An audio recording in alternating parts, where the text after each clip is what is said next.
Hi guys, this is Dilip Suthar. मैं आज आप लोगों के लिए ना बहुत कुछ एक अच्छी इन्फॉर्मेशन आज आप लोगों के साथ शेयर करने वाला हूँ। मेरे ख्याल से ये मेरा बहुत पर्सनल एक्सपीरियंस है। हालांकि इसके अंदर कम से कम समझ लीजिए कि ना 5 से 6 साल हो गए होंगे इस अब जो मैं अपना इस ये एक्सपीरियंस शेयर करने वाला हूँ। ये कोई एक दो दिन का एक्सपीरियंस नहीं है। नाउ भी हम लोग यहाँ पर जो बात हो रही है वो है पूरी पूरी लोन के बारे में। लोन के बारे में आपने बहुत कुछ कहीं ना कहीं बहुत सुना होगा। किसी ने कहा होगा कि लोन बहुत अच्छा है, किसी ने कहा है कि लोन बेकार है, कोई कहता है कि लोन लेना चाहिए, कोई कहता है लोन नहीं लेना चाहिए। गुड बैड वॉट एवर है ना, लोन से बहुत सारे ऐसे ऑप्शंस हैं जो लोगों के सामने कहीं ना कहीं आ रहे हैं। लेकिन मेरे ख्याल से अभी भी मुझे ऐसा लग रहा है कि पीपल्स अभी भी सेटिस्फाइड नहीं है। तो मेरे ख्याल से आज ना मैं ना जो भी लोन के बारे में जो बात करने वाला हूँ उससे आप लोगों को ना फाइनली सारे सवालों के जवाब मिल जाएंगे। आप इससे सेटिस्फाइड भी हो जाओगे कि रियलिटी में यार लोन का क्या करना है, लेना है कि नहीं लेना है, चलेगा नहीं चलेगा, कैसे चीज़ें ना बहुत अच्छी होगी, कैसे बेकार होगी, ये सारी चीज़ें ना मैं आज आप लोगों के साथ शेयर करने वाला हूँ। तो ना आज ये वीडियो थोड़ी लंबी होने वाली है एंड क्योंकि आज मैं बहुत छोटी छोटी पॉइंट्स भी यहाँ पर लेकर आने वाला हूँ। बिकॉज यहाँ पर आज हर एक सवाल के जवाब मेरे ख्याल से जो अब तक पूछे गए हैं या जो अब तक मेरे सामने क्रिएट हुए वो सारे सवालों के जवाब मिलने वाले हैं। तो मैं सबसे पहले आपको कह दूँ कि अगर ना लोन अच्छा है या बेकार है, इसको हम लोग ना सबसे पहले हम लोग ना शुरू करते हैं कि ना लोन अच्छा कैसे है। ओके, लोन अच्छा कैसे है कि चलो आपका कोई इच्छा होगी कि हाँ भाई, हर एक है ना इंडियन फैमिलीज है, सब लोग अपना खुद का घर के लिए सोचते हैं कि हाँ कि हमारा एक अच्छा सा खुद का घर होना चाहिए। इसके लिए लोग क्या करते हैं कि ना घर लेते हैं लोन पर और फिर है ना उसके ऊपर है ना फिर जब वो तभी तो बहुत खुशी होती है स्टार्टिंग में 1-2 साल है ना लोन ले लिया तभी, और जैसे थोड़ा थोड़ा टाइम कभी कभार है ना लाइफ में अप एंड डाउन आने लगते हैं, कभी जॉब का, कभी क्या, कभी फैमिली प्रॉब्लम, और जो लोन का जो EMI जब आगे पीछे होती है तब दिमाग में हेडेक होती है और ना हर बार दिमाग में रहता है भाई 20 ईयर्स तक चलना है करके। तो चलो इस हिसाब से तो कुछ लोगों ने लोन ले लिया, कुछ लोग है ना पर्सनल लोन लेते हैं। भाई कोई किसी को कोई अपनी अच्छे से खासी कोई बहुत बड़ी गाड़ी लेने के लिए कोई लोन लेता है, या फिर है ना कोई मान लो कि शादी में या फंक्शन में, अदर इवेंट्स में या घर के ना रिनोवेशन में इन जगह पे लोन लिया जाता है और वो लोन लेने के लिए ठीक है। लेकिन सबसे पहले ये सारी चीज़ें होगी, अच्छी अच्छी बात है, चलो ये लोन ले लिया। कुछ लोग है ना बिजनेस के लिए भी लोन लेते हैं कि हाँ चलो अगर हम लोग है ना ये बिजनेस के लिए लोन ले रहे हैं तो बिजनेस कर रहे हैं, ठीक है, ये होगी सारी अच्छी बात है। अब लोन में भी बेकार क्या चीज़ है, अभी लोन में जो खराबी है, लोन लेने के टाइम अच्छा लगता है लेकिन जब पे करने का टाइम आता है तो वहाँ से फिर खराब लगने लगना है। अब ये खराब क्यों लगता है, इसके पीछे अभी जो मैं आपको जो सारे सॉल्यूशंस है वो मैं अब देने वाला हूँ, क्योंकि हाँ अभी हम आ गए एक सही ट्रैक पर। तो अगर है ना देखा जाए कि अगर ना मार्केट में ना बहुत सारे ऐसे ना लोन को जो भी इश्यूज लेकर चल रहे हैं, तो अभी ना पहले हम लोग वो करेंगे कि ना क्या हमें पहले लोन लेना है या नहीं लेना। तो अभी मैं सबसे पहले आता हूँ होम लोन पे। ओके, तो अभी ना बहुत लोगों ने भी आपको बताया होगा कि होम लोन नहीं लेना चाहिए यार, घर ही नहीं खरीदना चाहिए, ऐसा कुछ भी नहीं। देखो पहली बात तो वो लोग है, होम लोन वो लोग जिनकी सच में ना जो उनकी जो जॉब है उनकी एकदम कंफर्मेशन अच्छी वाली जॉब है, परमानेंट जॉब है, वो लोग अपना अगर लेंगे तो ठीक है। जिनकी परमानेंट अगर जॉब नहीं है तो मेरे ख्याल से वो लोग अगर ना लोन लोगे तो कहीं ना कहीं कभी ना कभी आके ट्रैक हो गई। ओके, सबसे बड़ी बात, अगर आप ना होम लोन ले रहे हो तो ये आपके लिए बहुत मायने रखता है कि अपना लोन कहाँ पर ले रहे हो और कैसे ले रहे हो। तो फिर है ना आपने ये लोन ले रहे हो तो फिर है ना अब यहाँ पर एक और पॉइंट है। मान लो कि अगर आप है ना एक रूल्स है, इसको याद रखना कि अगर आपकी मान लो कि अगर 1 लाख रुपये मंथ की सैलरी है, अगर 1 लाख रुपये मंथ की सैलरी है, ऑब्वियसली लोन 30% से ज़्यादा नहीं होना चाहिए सारा लोन। तो फिर अगर आपने अगर एक ही लोन ले रहे हो होम लोन, 30% के अंदर पड़ जाना चाहिए, यानी कि 1 लाख का 30,000 रुपया EMI आना चाहिए। 30,000 अगर EMI आ रही है, ओके, 30,000 की EMI को आपको सेम क्या करना है, अब 30,000 EMI कर रहे हो तो ऐसा समझो कि मुझे 30,000 नहीं, मुझे 50,000 EMI भरनी है। ओके, ये आप अपने दिमाग में रख लेना। अब ये क्या मैंने कहा आपसे, 30,000 आप जो EMI भरोगे वो भरोगे, 20,000 आपको कहीं ना कहीं investment, SIP, mutual fund, market में कहीं ना कहीं आपको जैसे आप EMI कर रहे हो सेम टू सेम ना वो भी चीज़ करनी है। तो अगर यहाँ पर अगर ऐसे करोगे डेफिनेटली बहुत अच्छा सा ना प्रोसेस होगा, बहुत अच्छा सा पैसा भी बनेगा, क्योंकि ना टाइम जब जाता है तो कुछ है ना जो बैड टाइम जाता है तो कुछ अच्छा टाइम भी आता है। तो ना अच्छे टाइम में अभी क्या होता है कि हम लोगों को ना पहले हम लोग लोन की EMI भर, अगर है ना चाहो तो एक चीज़ और भी इसके बीच में कर सकते हो। पहली कंडीशन तो ये कर सकते हो कि 30,000 की है ना हम लोग ने EMI भरी, 20,000 का इन्वेस्टमेंट किया। अब आप क्या करो, लोन का टेन्योर थोड़ा बढ़ा दो। लोन का टेन्योर बढ़ा दोगे तो उससे क्या होगा, लोन की EMI कम हो जाएगी और लोन की EMI कम हो जाएगी तो आप इन्वेस्टमेंट ज़्यादा कर सकते हो। तो सेम आप 25,000 की मान लो आपने EMI कर दी, 25 ईयर्स के लिए लोन कर दिया और 25,000 यहाँ पर पे कर रहे हो। आफ्टर देन ना आप दोनों चीज़ें चल रहे हो। अब लोन में क्या होता है कि हमारा जो भी वैल्यूशन है, वैल्यूशन यानी कि घर का वैल्यूशन, मैं लोन की बात कर, अगर लोन जैसा अगर मेरा मान लो कि मैंने अभी ना 30 लाख का लोन लिया तो वो 30 से धीरे धीरे 29, 28, 27 ऐसे धीरे धीरे नीचे आता रहता है, क्योंकि हम वैसे प्रिंसिपल अमाउंट भी थोड़ी थोड़ी पे करते हैं। वैसे सेम इन्वेस्टमेंट में क्या होता है कि मान लो कि अगर मैंने ना 1 लाख की इन्वेस्टमेंट की, फिर 1,02,000, 1,03,000, 1,05,000 करके उसकी वैल्यूशन बढ़ती है, ये दोनों चीज़ें। तो आपको अगर मान लो अगर आप ऐसे चल रहे हो तो मेरे ख्याल से आई होप कि ओके, प्लीज़ ध्यान से सुनना होगा कि अगर आप, आई होप कि आपका 6 से 7 साल में इतना इन्वेस्टमेंट अच्छा खासा तैयार हो जाएगा कि आप है ना लोन पूरा वन टाइम पूरा क्लियर कर सकते हो। ओके, तो यहाँ पर अगर आप लोन ले रहे हो तो ये एक ऐसी चीज़ है जो आप कर सकते हो। तो इसकी हम लोग सारी ना कैलकुलेशन में अपने कुछ अलग वीडियोस में हर एक छोटे-छोटे मतलब अभी हम लोग इससे डिवाइड करेंगे, बिकॉज़ ये लोन इतना बड़ा कॉन्सेप्ट है कि एक बार में इसे खत्म नहीं किया जा सकता, क्योंकि अगर ऐसे खत्म करेंगे तो मेरे ख्याल से ना 2-4 दिन लग जाएंगे, तो हम लोग इतना जल्दी इससे ना पॉसिबल नहीं है। तो हम लोग भी ना स्टेप बाय स्टेप हम लोग लोन के ऊपर सारी चीज़ें हम लोग प्रोसेस करेंगे। आप है ना अभी तक इस चैनल पर अगर सब्सक्राइब नहीं किया है और चाहते हो कि भाई लोन के ऊपर हर एक छोटी से छोटी इन्फॉर्मेशन अब तक मिले, तो मैं अपने ऊपर यहाँ पर कंटिन्यूएशन वीडियो यहाँ पर अपलोड करने वाला हूँ। तो यहाँ पर आपको लोन के रिगार्डिंग सारी इन्फॉर्मेशन मेरे ख्याल से इस हम लोग है ना 10 दिनों के अंदर हम सब सारी इन्फॉर्मेशन शेयर कर देंगे कि लोन के रिलेटेड हमें क्या करना है, कैसे करना है। ओके, तो चैनल को फटाफट है ना सब्सक्राइब कर देना। एंड है ना कुछ लोगों ने अभी तक लोन लिया और लोन के चक्कर में जो लोग अभी तक फंसे, उनके पास सवाल का जवाब नहीं है, तो वो लोग है ना उसको शेयर कर देना। ओके, क्योंकि किसी का प्रॉफिट होगा तो भाई भगवान अपना भी भला करेगा। ना अभी हम लोग आ जाते हैं वापस हम लोग अपने टॉपिक पे। अब आपको ना लोन की रिगार्डिंग अभी आगे अभी नेक्स्ट क्या करना है। तो अभी मैंने जैसे कहा कि आप 6 से 7 सालों में आप है ना लोन की इतनी अमाउंट आपके पास हो जाएगी कि आप है ना फुल एंड फाइनल सेटलमेंट कर सकते हो। सेटलमेंट यानी कि पूरा लोन भर सकते हो। ओके, तो हमारे पास होगी फर्स्ट कंडीशन। दूसरी कंडीशन, अगर आप 6 साल के बाद अगर आप चाहते हो नहीं यार जैसा चल रहा है अभी भी चलेगा, अच्छा है कोई बात नहीं, तो कोई बात नहीं, फिर है ना आप है ना इन्वेस्टमेंट को और आगे ऐसे ही चलते रहो, लोन को भी थोड़ा टाइम और चलते रहो। तो है ना इस तरफ से अगर आपको लग रहा है और फिर जैसे अभी आपको लगेगा कि नहीं यार अब मेरे को ना सर पे लोन का प्रेशर नहीं चाहिए, उस टाइम आपको क्या होगा कि आपकी अमाउंट, आपकी लोन की अमाउंट से आपकी इन्वेस्टमेंट की अमाउंट ज़्यादा होगी। ओके, तो मे भी अगर मान लो कि अगर सेम अगर है ना नेक्स्ट है ना हम लोग जैसे कि 6-7 साल के अंदर जगह हम लोग देख रहे थे, तो वहाँ पे मान लो कि हमारा 25 लाख अभी भी आउटस्टैंडिंग लोन है, लेकिन उतनी की उतनी हमारे पास इन्वेस्टमेंट भी है। लेकिन आप है ना 10 साल भी अगर करते हो, तो मान लो कि 10 साल अगर आपने अगर किया, तो मे भी मेरे ख्याल से अगर है ना 20 लैक्स भी अगर आपका अगर लोन अमाउंट अगर है ना आउटस्टैंडिंग रहता है, तो आपके पास इन्वेस्टमेंट भी 40 लैक्स के आसपास होगी। अब 40 लैक्स में अगर आप चाहो तो आप है ना 20 लैक्स से ना वहाँ पर पे करके लोन का टेंशन भाई 10 साल में खत्म, है कि नहीं। यहाँ पर आप ऐसे ये क्या ना आइडिया है जो अपना लगा सकते हो, बहुत बेस्ट आइडिया होगा। ओके, अब जो लोगों ने अभी ना पर्सनल लोन के लिए अभी है ना कुछ लोग अभी ले रहे हैं, तो पर्सनल लोन वालों को क्या करना है कि अगर आप अपनी ईएमआई नहीं भर पा रहे हो, ओके, अगर आप अपनी ईएमआई नहीं भर पा रहे हो और ऑलरेडी आपकी ना 3 से 4 हो चुकी है, थोड़ा सा पैसा कहीं और जुगाड़ करो, लोन सेटलमेंट के लिए बात करो। लोन सेटलमेंट में आपको ना मेरे ख्याल से ना अप्रॉक्स आपको ना 40-50% के आसपास तो आपका लोन का मेरे ख्याल से ना उतना कम करके आपका लोन खत्म हो सकता है, वन शॉट में खेल खत्म हो जाएगा। अब जो लोग सोच रहे हैं कि हम लोग लोन लेकर हम लोग बिजनेस करेंगे, सही है, अंबानी ने लोन लिया, ओके ठीक है, अडानी ने लोन लिया, बहुत बड़ी कंपनी बन गई। अब इसके अंदर भी हम लोग आ जाते हैं, अडानी को जो लोन मिला होगा, ओके, वो मिला होगा 6%, 7%, 8% के आसपास लोन मिला होगा। हमें पर्सनल लोन कितने परसेंट में मिलता है? 15% के ऊपर। अब सोचो कि हम लोग ना कैसे लोन लेकर हम लोग कोई ना बिजनेस शुरू कर सकते हैं। इट्स अ बैड आइडिया यार, क्योंकि हर एक बिजनेस का रेवेन्यू पूरे साल का ना आपका ना 15-18-20% के आसपास होता है, क्योंकि हर महीने तो अच्छा बिजनेस चलेगा नहीं, अप एंड डाउन होने वाले, तो डैम श्योर कि वो तो प्रॉब्लम आने वाली है। तो मेरे ख्याल से ये लोन लेना अपॉर्चुनिटी कुछ अच्छा नहीं है। ठीक है, मान लो कि अभी मुझे 10 लाख का मेरा ना कोई बिजनेस है, 9 लाख ऑलरेडी मेरे पास है, 1 लाख मैंने और थोड़ा जुगाड़ कर लिया, ओके, मोस्टली हो सके तो आप जुगाड़ कर लो, नहीं हो सके, लेकिन लोन के चक्कर में तो ना फंसो तो ज़्यादा बेटर होगा, ये मेरा कहना है। बाकी अगर आप ना बैंक से अगर उतने लोन भी ले रहे हो तो अच्छा है। बाकी अगर बहुत बड़ा बिजनेस हो रहा है तो लोन लेना चाहिए ना, तो फिर लोन नहीं लेना चाहिए, ये तो मैं आपको कह दूँ। ओके, ठीक है, तो बहुत बड़ा बिजनेस है तो चलो लोन का कुछ इंटरेस्ट लगा वो आपके ना टैक्स के टाइम पे, या फिर मतलब वहाँ पर आपको डिडक्शंस में थोड़ी हेल्प मिल जाती है, इस तरह के लिए लोन के लिए अच्छा है, बट यहाँ पर फिलहाल नहीं है। तो अगर है ना, अगर आपने अगर 15% के आसपास अगर लोन लेकर बिजनेस करो, मैं ये कहूँगा बिजनेस को थोड़ा सा भाई ना मतलब थोड़ा सा साइड रख यानी बंद नहीं करना, उसे चलने देना, पति खुश जितना हो उतना लोन को खत्म करो, ये सबसे बेस्ट आइडिया होगा। ठीक है ना। अब अगर इसमें एक छोटी सी अगर मैं कैलकुलेशन बता दूँ, ओके, अगर मान लो मैंने 1 लाख रुपये का लोन लिया, जैसे कहा 1 लाख का लोन के पीछे मेरी ईएमआई क्या होगी, 2,500 के आसपास ईएमआई होगी, वो भी 5 साल। आप समझ रहे हो, 5 साल। अभी मैं समझाता हूँ। अभी जैसे कि अगर मैंने लोन लिया और लोन लेने के बाद है ना मैं सोच रहा हूँ कि मैं कहीं पे अगर है ना कहीं इन्वेस्टमेंट करूँ, इन्वेस्टमेंट में मुझे 1 महीने का 1% मिलेगा, हम लोग एक अंदाजा लगा लेते हैं, और मुझे 3% भरना है, इंटरेस्ट के साथ नहीं, प्रिंसिपल भी भरी जा रही है। लेकिन अगर आप ये 5 साल में रिकॉर्ड निकालोगे ना, तो यही होगा, 1 लाख के सामने अब 1.5 लाख रुपया लोन भरोगे, और अगर 1.5 लाख की जगह पे आप है ना पूरे 5 साल के अंदर मुश्किल से 2-3 हज़ार का प्रॉफिट होगा यार। 3 साल तक अगर ऐसा घसीट के चलोगे तो मुश्किल से ना कितना प्रॉफिट होगा ये मैंने आपको बता दिया, मुश्किल से 2-3 हज़ार प्रॉफिट होगा।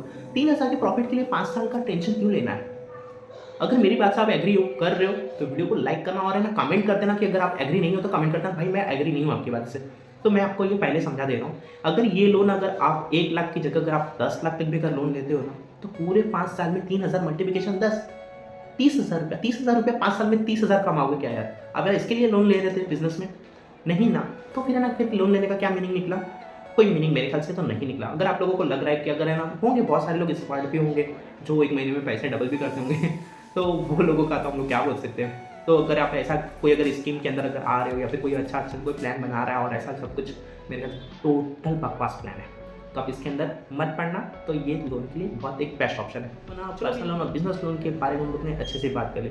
अब पर्सनल लोन है ना, लेने के पहले एक अच्छा सा कोई देखो यार कि ना सच में इस लोन की ज़रूरत है।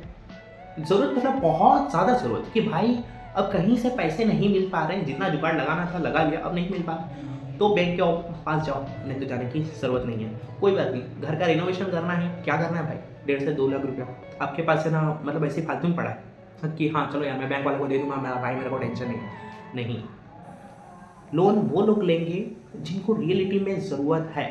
अब लोन लेने वाले ज़रूरतमंद जो लोग होते हैं वो कोई बिजनेस पर्सन है ना, लोन लेने के लिए इंटरेस्टेड होते हैं। हमारे जैसे लोगों को लोन लेने का इंटरेस्ट नहीं है। हमारे जैसे लोग यानी कि मान लो अभी मैं ना पूरे साल के अंदर 5-6 लाख रुपया कमाता हूँ, 6 लाख में अंदर अगर मैं लोन भरूँ, ये करूँ वो करूँ, क्या होगा? फ्रैंक, इससे अच्छा तो अगर मैं कहूँ ना, इतना बड़ा बिजनेस करने से जैसे मैंने आपको बताया कि आपको 5 साल के अंदर 2 से 3 हज़ार रुपया प्रॉफिट होकर करेगा, आप 1 लाख रुपए का लोन भी अगर लेकर चल रहे हो तो मेरे ख्याल से है ना, इससे अच्छा अगर आप कोई चाय की दुकान खोलो ना, आपको बहुत सस्ता पड़ेगा। सच में बोलो, बहुत सस्ते में पड़ जाएगा। कहीं पे ना छोटी से कोई एकदम थोड़ा सा साइड बाय साइड ऐसा कोई एरिया ले लो जहाँ पे अगर मान लो कि कहीं रेंट पे ले रहे हो, डिपॉजिट देना पड़ रहा है, तो कोई बात नहीं यार, 20-30 हज़ार रुपये डिपॉजिट दोगे, 10,000 रुपये का ये वो मैनेजमेंट करके थोड़ा सा आराम से 60-70 हज़ार में काम बन जाएगा। मेरे ख्याल से मुझे ऐसा लग रहा है कि 60-70 हज़ार में काम बन जाएगा। तो फिर क्या जरूरत है इतना बड़ा लोन लेने की? और मेरे ख्याल से उससे अच्छा धंधा होगा यार। कम से कम अगर हम लोग है ना क्या गिनते हैं, जैसे एक कप चाय कितनी आती है, आई होप कहीं पे 10 रुपये की आती हुई, कहीं 15 की, कहीं 20 की, थोड़ी अलग अलग वैरायटी बना देते हैं और कुछ भी नहीं कर, चाय तो हमारी सेम है। ओके चलो, हम लोग एक एवरेज के लिए हम लोग 10 रुपये की चाय लेते हैं। 10 रुपये की चाय लेकर के अगर आप चल रहे हो, ओके, तो पूरे दिन में अगर है ना आपने कितना 100 चाय भी अगर है ना मतलब बेच दी, 100 लोगों को अगर आपने चाय दे दी, ओके, मतलब आपका इतना धंधा हो गया, तो भी आपको कितना 1,000 रुपये का। 1,000 में आपने क्या किया, चलो भाई जैसे भी हमको है ना उस 1,000 के लिए आप अप्रोक्स अपना खर्चा निकालो, फिर भी महीने का दिन का 300 रुपया और महीने का 9-10 हज़ार रुपया तो आपका आराम से शांति से बैठ के बन गया। 10,000 रुपये में एक महीने में ऐसे बैठ के कमा गया। वो जो हम प्लान कर रहे थे वो महीना 5 साल में तो 3,000 रुपये का भाई पूरा मामला गड़बड़ा हो जाएगा, कुछ होने वाला नहीं है। तो आप ये बात याद रखना कि भले आप है ना कितना 1% महीने का इंटरेस्ट भर रहे हो, ये नहीं है बात ये है कि आपको प्रिंसिपल अमाउंट की सर 1 लाख का अगर एग्जाम्पल ले रहे तो आपको 3,000 रुपया भरना पड़ेगा। इससे आपका मामला नहीं पड़ेगा। 3,000 से थोड़ा 100, 150, 200 रुपया कम होगा, इससे ज़्यादा नहीं होगा। अप्रोक्स अगर आप पहले कॉस्टिंग लगाओगे तो बैंकों से लोगे तो इतना, बाकी अगर प्राइवेट इंस्टीट्यूशन से लोगे जो मतलब फाइनेंस कंपनियाँ, ओके, जो अच्छी कंपनियाँ, मैं भी यहाँ पे नाम तो नहीं लूँगा, लेकिन अगर वहाँ पे जाओ तो भाई आपको 3,000 से भी ज़्यादा आ जाएगा मेरे ख्याल से 1 लाख की EMI। तो मैंने आपको ये बता दिया।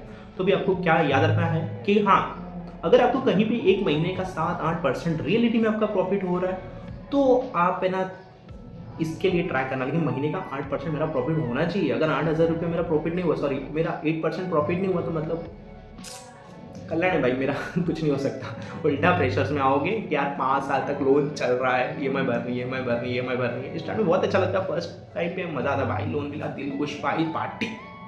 और जैसे ही ना वो भरने का ना टाइम आया, पहला दूसरा EMI भी भर दिया, अरे भाई चल। और जैसे ना थोड़ा जैसे लगेगा ना किसी महीने का बिजनेस थोड़ा ठंडा पड़ा, तो भाई सीधा सटका दिल से फिर बात आएगी, यार ये लोन भाई मेरे बस का नहीं चलेगा। यानी कि ये जो लोन वाला जो प्रॉब्लम है ना, तो अब मेरे ख्याल से मुझे इतना इंटरेस्ट नहीं आया, क्योंकि मैंने बता दिया कि ना क्या है कि बड़ा आदमी लोन ले रहा है उसके लिए क्या है, छोटा आदमी ले रहा है उसके लिए क्या है। अगर आप बहुत बड़ा लोन ले रहे हो, ओके, बड़ा लोन लेने के लिए आपका बहुत बड़ा सैलरी भी मांगता है या बहुत बड़ा आपको अपना ITR बिजनेस भी दिखाना पड़ेगा, तभी आपको बहुत बड़ा लोन मिलेगा। जब बड़ा लोन लोगे छोटे इंटरेस्ट पे मिलेगा, तब बड़ा बिजनेस करने के लिए अच्छा है, नहीं तो फिर नहीं।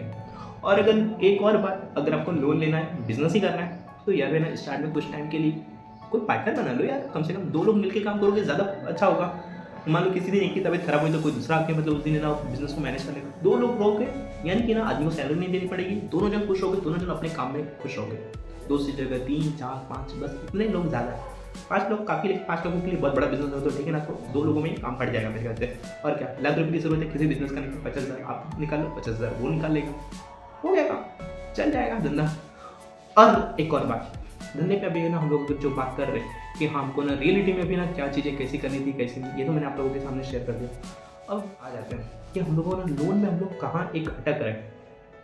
अभी मैंने पर्सनल लोन आपके सामने सॉल्व कर दिया, होम लोन भी सॉल्व कर दिया, ये सारी चीज़ें और भी डिटेल्स में आने वाली हैं, आपको सारी ना एक्सेल्स पे क्लियर इन्फॉर्मेशन मिलेगी क्या होगा। अब ना लोन में जो लोग बेचारे डूब गए, ओके, लोग अभी लोन के बारे में भी जो हम लोग ने डिस्कशन किया, मेरे ख्याल से आई होप कि अभी तक आपको बहुत सेटिस्फाइड आंसर मिल रहा कि क्या करना है क्या नहीं करना है करके। तो मैंने आप लोगों के सामने ये सजेशन कर दिया कि आपको कितना % लोन आपके लिए बेटर है, कौन सा नहीं है। अगर मैं तो कहूँ कि अगर आपने अभी तक अगर आपने ऑलरेडी लोन ले चुके हो, जिन लोगों ने ले लिया उनका तो ठीक है भाई, चलो उनका तो अभी सॉल्व करना पड़ेगा, लेकिन जिन लोगों ने तो ले चुके हैं उनका अभी क्या करें, नई प्लान तो कर ली, वो लोग क्या करो, सीधा आ जाओ, बहुत सिंपल आंसर बनाऊंगा, बहुत ज़्यादा घुमाऊंगा नहीं, कोई कैलकुलेशन वाला पार्ट नहीं है। लेकिन अगर आपको एटलीस्ट पूरे साल में 12% के ऊपर पर एनम 12% लोन बोल रहा हूँ, अगर 12% से अगर ऊपर लोन मिल अगर ना है, अगर आपका लोन चल रहा है, जो अमाउंट होगी अमाउंट पे करो और ख़त्म करो, क्योंकि उसमें कुछ डायरेक्ट नहीं होना है। ये मेरे ख्याल से आपको आने वाले टाइम में अटका सकता है, डुबा सकता है या प्रॉब्लम में डाल सकता है, लेकिन आगे तो इसके अंदर मुझे कुछ खास नहीं लग रहा है। जहाँ तक कि मैंने अपना बहुत पहले कह चुका हूँ, मैंने अपना सारा एक्सपीरियंस शेयर किया है, कहीं पे कम इंटरेस्ट कहीं पे ज़्यादा इंटरेस्ट, लोन चाहे कैसा भी हो आने वाले टाइम में दिमाग आउट कर ही देता है। ओके, क्योंकि हमारा जो माइंड है वो इतना अच्छा सा नहीं चलता है, बिकॉज माइंड हमारा इसके लिए जो हमारी साइकोलॉजी है वो हमारे दिमाग को घुमाती। आप पे ना कोई भी अगर चीज़ अगर दिन में ऐसे 100 बार ताली बजाओगे ऐसा तो 101 बार का अगर बिना ऐसा भी बजा दोगे, गारंटी आप ना देख लेना। उसी तरह से अगर हमारे हर महीने में ना एक बार EMI तो एक बार भरनी है, लेकिन EMI के 10 दिन पहले से मैसेज आ जाते हैं बैंकों के, सर आपका EMI आ रहा है, सर आपका EMI आ रहा है, सर आपका EMI आ रहा है, नोटिफिकेशन चलते रहता है। और ये नोटिफिकेशन जिस तरह से चलता है उस तरह से भाई दिमाग का कचरा हो जाता है, यानी कि वो 20 दिन तो भाई शांति के, लेकिन 10 दिन तो दिमाग का कचरा। और फिर ये अगर ये जब भी कचरा धीरे धीरे 5-6 महीना साल भर होता है, तब ये दिमाग इतना इरिटेट हो जाता है ना इस लोगों का EMI नाम सुन के बहुत बकवास फीलिंग है। तो ये मैंने आपको सारी चीज़ समझा दी। अब जो लोग ना घर लेने के लिए जो अभी तक सोच रहे हैं कि हाँ मैंने कोई ना लोन पे घर लेना है, ठीक है लेना है, कोई बात नहीं। अगर अभी तक घर नहीं लिया है कोई बात नहीं, जैसे टाइम निकाला थोड़ा टाइम और निकाला, ज़्यादा नहीं कहूँगा, ज़्यादा 4-5 साल में निकाला, बस 5 साल में निकाला ना तो ठीक है। अब 5 साल में क्या करना है, देखो भाई अच्छे से कर लेना।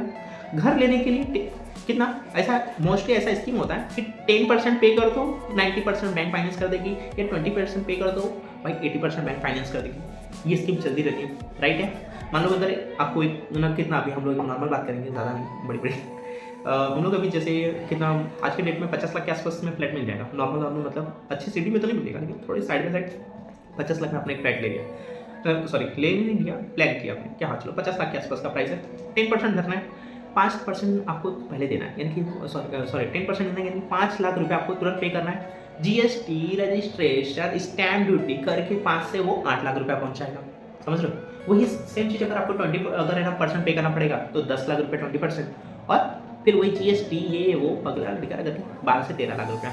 तो हम लोग चल दो थोड़ा सा दिल पे पत्थर रख के हम लोग ये स्कीम निकाल देते हैं, दोनों स्कीम अगर चाहिए तो। लेकिन तो अभी हम लोग ये स्कीम कैसे निकालेंगे, पहली स्कीम में ये था कि भाई 10% भरना है, ओके। तो हम लोग ने कैलकुलेशन निकाला था, अभी निकाल के 8 लाख रुपया होता है। 8 लाख रुपये के सीधा बैंक में ना लोन घर खरीदने के लिए पैसे दे रहे थे ना, बस 8 लाख रुपये इन्वेस्टमेंट में 1 शॉट लम सम अमाउंट में डाल दो, ज़्यादा कहीं दिमाग नहीं लगाना, इंडेक्स फंड में डाल दो, साल के 12-13-15% मिल जाएंगे भाई, दिल खुश, इससे ज़्यादा नहीं चाहिए, काफ़ी, ओके। तो ये हो गया एक पहली बात, ध्यान से सुनना मेरी बात, ओके। और अगर आपका 12 से 13 लाख रुपया होता था, वो 13 लाख रुपये डाल दो एक साथ में। अब बचा कितना, हमें क्या करना है, 50 लाख का लोन, हमने क्या कैलकुलेशन निकाली, 50 लाख के लिए आपको 45,000 रुपया EMI भरनी पड़ेगी 20 साल, ओके। SIP शुरू करो, 45,000 की SIP शुरू करो। मैंने जैसे कहा आपको 3-4 साल इंतजार करना है, तो उसी तरह से आपको क्या करना है कि अगर आपको है ना जो 3 साल पैसे वहाँ पर भरो, हर महीने fix, day to day fix रखना, $1,000 की नहीं करनी है। घर की EMI जब 45,000 की आती है तो 45,000 की ही SIP करनी है, ओके, ये बात अपने दिमाग में याद रखना। तो भाई 1000-2000 की एसआईपी करें भाई, 1000-2000 की एसआईपी से कुछ नहीं चलने वाला है, गारंटी मैं बोल रहा हूँ। इसमें ट्रैप हो जाओगे, कचरा हो जाएगा, लास्ट में मिलेगा कुछ भी नहीं, बकवास। तो अगर आप अच्छे से घर के लिए इतना भर सकते हो, भरो। 4 या 5 साल में अगर आप देखोगे, 5 साल में आपका प्रॉपर्टी 50 लाख का प्रॉपर्टी मेरे ख्याल से 60-70 लाख हो गया यार, और क्या। डबल समझ लो, डबल हो गया, 1 करोड़ हो गया प्रॉपर्टी की वैल्यू हम लोगों ने 1 करोड़ कर दी 5 साल में। ओके, अब कभी यहाँ पर जो है ना इन्वेस्टमेंट का जो रिटर्न होगा ना, मे भी मेरे ख्याल से अगर हम लोग कैलकुलेशन में बात करेंगे अच्छे से, लेकिन ये अपना कमेंट में ना जिन लोगों को चाहिए कि हाँ सर इसका मेरे को एग्जैक्ट कैलकुलेशन चाहिए, वो कमेंट कर देना कि हाँ मुझे इसके ऊपर ना कैलकुलेशन चाहिए करके एग्जैक्टली, तो हम लोग इसके ऊपर वीडियो बनाएंगे। ओके, तो यहाँ पर है ना क्या होगा, 1 करोड़ की जगह पर आपके पास नियम है 1 करोड़ 10 लाख, 1 करोड़ 20 लाख के आसपास की अमाउंट होगी। वन शॉट अमाउंट पे करो, थोड़ा अमाउंट हमारी जेब में बचेगा, और वन शॉट पे करोगे तो बिल्डर मेरे ख्याल से कम प्राइस में भी आपको घर मिल जाएगा, सस्ते में यार काम पड़ जाएगा। ये बहुत एक इंपॉर्टेंट बात है। यहाँ पर है ना जो आदमी ने अगर है ना अपना निकाल लिया 2-3 साल, और जैसे मैंने कहा आपको रियलिटी में बोल रहा हूँ कि यार बहुत अच्छा, मतलब है ना आप प्रॉफिट में रहोगे, आप लॉस में नहीं रहोगे, ये मैं एकदम पूरी गारंटी के साथ बोल सकता हूँ। इस तरह से दिमाग लगाओगे तो 5 साल के अंदर भाई कब से 20-25 साल की टेंशन लगा, और उसके बाद 20 साल तक वैसे भी भाई है ना भर ही रहते हैं EMI। चालू कर दो वापस वही 40, बस अपना 40,000, और अगर सैलरी बढ़ गई 5 साल में अच्छा खासा तो इन्वेस्टमेंट बढ़ा लो। तो हमें तो पहले घर की EMI तो भरनी है। हमारा रूल्स क्या कहता है कि हमारे सैलरी के अकॉर्डिंग 10% हमें हमारी इन्वेस्टमेंट करनी चाहिए। आप उतनी कर दो, और अपनी सैलरी के 10% के हिसाब से, मतलब हर महीने का समझ के 45,000 रुपये तो मैं FI में भर ही रहा था। अपनी सैलरी के हिसाब से मैं 10% यानी कि 10% मतलब 55,000 55,000 रुपये के आसपास की ना इन्वेस्टमेंट करते रहो, और फिर आपका टाइम शुरू। अभी ना जो लोगों ने अभी प्लान किया, मैंने उन लोगों के लिए प्लान बता दिया है। जो लोग अभी ना ऑलरेडी है ना, अगर मान लो कि 30 ईयर्स के हैं, तो वो लोग तो भाई समझ लो कि अगर इस तरफ से भी अगर चल रहे हो, ओके, अगर आप है ना ऐसे चल रहे हो तो मेरा बहुत बड़ा पैसा हो जाएगा। आप लोग है ना, हम लोग कैलकुलेशन बनाएंगे, हमारा दिमाग नहीं चलेगा, क्योंकि वो अमाउंट है ना एकदम सरप्राइज अमाउंट होगी। फिर मैं बता देता हूँ आपको सरप्राइज अमाउंट भी जानने के लिए कि वो कैसे होगा। तो वो सरप्राइज अमाउंट जो होने वाली है वो मे बी 10 करोड़ के ऊपर होने वाली है। अरे यार और क्या चाहिए 10 करोड़ के ऊपर आ रही है, बस दिल खुश। ओके, 10 करोड़ के ऊपर आ रहा है तो अभी क्या करेंगे, कोई बात नहीं, लमसम भी किया तभी भी जैसे कहा मैंने, साल के 15%, हमको 15% ठीक है भाई, जो भी दे रहा है 15 छोड़ 10 ही दे रहा है भाई, तू 10% दे रहा है। हमारा 10% जगह पे हमारी ना जो इन्फ्लेशन का ग्रोथ है वो हर साल 6% के हिसाब से ग्रोथ हो रही है, हमारा 10% के हिसाब से ग्रोथ हो रहा है। और मैं क्या कर रहा हूँ कि भाई मुझे है ना उसमें से 10% लिए, 10% में से मैंने 6% निकाल लिए, यानी कि हर साल के 6 लाख रुपये मैंने निकाल लिए, और वो 6 लाख मैंने इंजॉय किया। सॉरी, मैंने गलत कैलकुलेशन होगी क्या, मैंने 10 लाख का, शायद से आपका यहाँ पर मेरा बात लगता है ध्यान नहीं था। ओके, तो फिर हम लोग थोड़ा सा और एक अमाउंट बढ़ा देते हैं। तो हमारे पास है ना 60 लाख रुपया, भाई 60 लाख, दिल खुश, पागल भाई, हर महीने का 3 से 4 लाख रुपया बैठे बिठाए आएंगे ना यार पैसे, और क्या। तो फिर ना अगर ऐसे करोगे ना डेफिनेटली दिमाग मस्त चलेगा, टेंशन नहीं आएगी, जॉब नहीं रहेगी, कुछ नहीं, सारा फ्यूचर सेट है। ये ऐसे करो। अभी हम लोग है ना यहाँ पर आपको मैंने सारी सजेशन दे दिया, अभी आपको ना बहुत रिलेटिव में मतलब दिल से पसंद आया रहेगा ना, हाँ ये चीज़ है। हाँ, तो भी हम लोग यहाँ पर अभी एक बार है ना मैं बात है ना आपको कर दे रहा हूँ। अभी अगर आप इसको लेकर जो देख रहे हैं तो इसके अंदर बहुत अच्छी स्ट्रैटेजीज, एक अच्छा सा प्लान होना चाहिए, वो लोग ठीक है ना। तो अगर आप देखोगे तो CCD, तो उनके भी जो ओनर थे उन्होंने भी लोन के कारण सुसाइड कर लिया। एज पर आप ना रिपोर्ट्स भी अगर निकालोगे तो हमारे इंडियन इसमें भी जो लोग लोन ले रहे हैं उस लोन में से कम समझ लो कि 1 से 1.5% लोग तो भाई ना सुसाइड करके मर जाते हैं लोन के प्रेशर्स को लेकर। कुछ लोग झेल लेते हैं, कुछ लोग नहीं भी झेल लेते, लेकिन कहीं ना कहीं माइंड के ऊपर इफेक्ट तो जाता ही है। तो अगर ये इफेक्ट को अगर अपने को अगर ना नहीं करना है, ज़िंदगी अच्छे से जीनी है, सोच के आए थे कि हाँ जिएंगे तो मस्त से जिएंगे, शांति से जिएंगे, तो ऐसे बहुत सारे अगर अपना लोन के बारे में अगर निकालोगे कि ना गूगल के ऊपर कि कितनी सारी चीज़ें आपको, बहुत सारी चीज़ें ऐसी मिलेगी। सच में मैं अभी बोलूँगा तो अपना लोन नहीं बोलता, भाई लोन नहीं लेना है, वापस हो गए वेरी गुड। तो ऐसा लोन अच्छा है, लेकिन हर जगह पे लोन अच्छा है, कहीं कहीं पे ठीक है, बाकी मोस्टली तो नहीं। चलो गाइस, अगर है ना आपको अगर मेरी वीडियो अच्छी लगी है प्लीज़ तो है ना वीडियो को लाइक कर देना एंड शेयर कर देना। जो लोग मतलब है ना, कुछ लोग अभी नए जो प्लान्स कर रहे हैं, ओके, जो लोग अभी 20 ईयर्स के हैं, उनको नई जॉब लगी है, वो लोग वो गलती ज़रूर करेंगे। प्लीज़ आप अपने फैमिली, बच्चे तक, मतलब रिलेशन में, फ्रेंड्स में, हर जगह वीडियो को जरूर शेयर करना कि सब तक ये इन्फॉर्मेशन पहुंचे एग्जैक्ट क्या है। और हाँ, अब मेरे नए लोन्स के सारे पार्ट आने वाले हैं। हम लोग लोन के ऊपर एक छोटी हर एक लोन के ऊपर बात करने वाले हैं, उसके साथ कैलकुलेशन भी करेंगे, क्या सही है क्या गलत है, उसके ऊपर डिटेल हम लोग है ना केस स्टडी करने वाले। इस लोन के ऊपर कम से कम हमारे होंगे इसके अंदर 8 से 10 पार्ट बनने वाले हैं। तो गाइस हम लोग मिलते हैं नेक्स्ट वीडियो में, तब तक मैं आपसे लेता हूँ अलविदा। This is Dilip Sutar, sign of.